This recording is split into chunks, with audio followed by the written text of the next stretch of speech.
Okay, so do not be confused by this small little box. This is an unboxing video, and you're probably looking at this box saying, oh, that's a tiny one. This isn't going to be that impressive of an unboxing video. It's probably only a handful of slabs in there.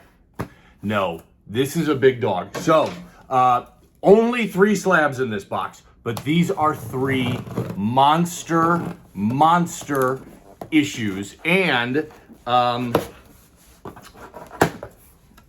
2 of them I've never, or 1 of them I've never owned before. So the other 2 I have. So let's take a look at this. So while I'm going through this box, I still get lots of questions about autographs. Because for decades, there has been a community of autograph seekers that have used Sports Illustrated as their preferred medium to get autographs. And, you know, this community of collectors has been out there for a long time. They've built these huge collections, all this sort of stuff. And now that grading magazines is a thing, they're like, oh, maybe I should get these graded. So I get questions about autographs all the time. I'm not going to do a big deep dive in it here, but just kind of as a quick little thing, real quick here. They're very tricky at CGC. I am not getting any of my autographed issues graded right now. So I'm hanging on to all of my autographed issues, not getting them graded. And the reason is because CGC doesn't recognize third-party authenticators like PSA, JSA, Beckett, and that sort of stuff, and they'll treat the autographed as a defect. So just kind of keep that in mind. I've done videos about this in the past. You can go back and watch those for a deep dive, but autographs are very, very tricky at CGC. Okay, let's rock and roll. 3 slabs. None of these are going to be a 9.8, but these are all big issues. And you may recognize and know what this issue is just by the back of it right here, because it's a pretty famous issue. So let's take a look. Okay, not too bad. Not too bad at all. Michael Jordan, first Sports Illustrated issue. This came out on November 28th, 1983. Seen this a number of times in my other unboxing videos. I'm not going to say a ton because it's very sought after and a very desirable issue and very hard to find. Let's go through the pop reports on this. There is one 9.6. There is one 9.4. There are 2 9.2s. I love the story about this. You know, so this should not have been Jordan's first Sports Illustrated cover. In 1981, Dean Smith and the Carolina Tar Heels were on the cover of Sports Illustrated, and so was Dean Smith, and then he had a starting 5 lineup behind him.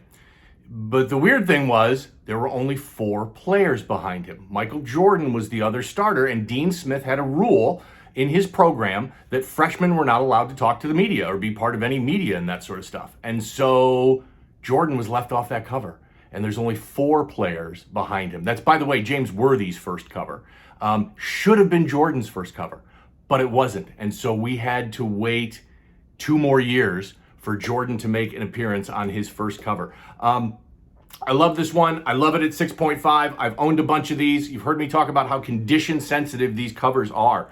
You know, there's only one 9.6. There's only one 9.4. There's only 2 9.2s. Number of things contribute to that. Dark back cover, lots of full color ink on the front, including some dark ink along here on the spide. You've got this gatefold. Talked about gatefolds before. That brown strip right there is not part of the cover. It's actually page 2 or 3. So what you've got is almost essentially like a second spine on the cover and another opportunity for a lot of flaws to come through. But the big one with this is that right there. It was the college basketball preview issue. So that means it was really thick. So if you're buying one of these raw, first thing I always do when I look at them, check the staples. Because with all of that paper being stretched across the staples put a lot of pressure and tension on that paper. And you can see it here. You've got a couple staple tears there. You've got a staple tear there. Yeah, it looks like that third one held up all right. But every copy of this that I've ever seen has at least minor, if not major, tears along the staples. So that's what you want to look for when this Jordan. First cover, 6.5. Pretty darn good. That's great. That's great in any grade. I've had them as low as, I think, 4.5.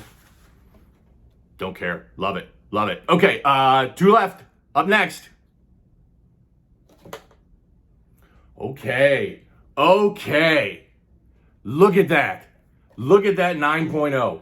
By the way, that's my first Jordan. That's my first Jordan first cover in the new CGC slabs. So I'm excited about that one. All my other Jordan first covers are in the old slabs. Bobby Orr. This is his third cover. This came out on May 4th, 1970. This is a pop 1 of 1, none higher, at that beautiful 9.0. And by the way, it's not even freaking close. Next highest graded, 7.0. So this one is out there crushing it, heads and shoulders above everybody else. There's a 6.5, there's a 6.0, there's a couple out there as well, a couple others out there as well. So this was, again, 1970, so this was at the end of the 1970 season when Bobby Orr was really just kind of coming into his own and crushing it. I think his 1970-71 season was possibly his best season. Had 102 assists that year, 139 total points. And the Bruins, of course, won the Stanley Cup Finals in 1970, just a couple weeks after this photo here and this issue came out. That's the famous, Game 7 goes into overtime. Bobby Orr, like 43 seconds into overtime, makes history, gets the goal, wins the game, wins the Stanley Cup for the Bruins, and there's that famous shot of him jumping in the air. He looks like Superman. He's like all spread out with his arms and his legs out, flying through the air. That's a famous photo. It may be actually probably the most famous hockey photograph in history. So an amazing cover for an amazing player. The year they won the Stanley Cup there in 1970, and that amazing Game 7 win where Bobby Orr scored the game-winning goal. So Bobby Orr, third Sports Illustrated cover at 9.0, pop 1 of 1, none higher. All right, next up, last one. This is a big one. This is a big one. This is a really big issue here. So fingers crossed. Oh, okay. Fantastic. I'll take that all day long. Labeling and everything. Bobby Orr again, but this is his first Sports Illustrated cover. Came out on December 11th, 1967. Here are the pop reports. There are 2 9.0s.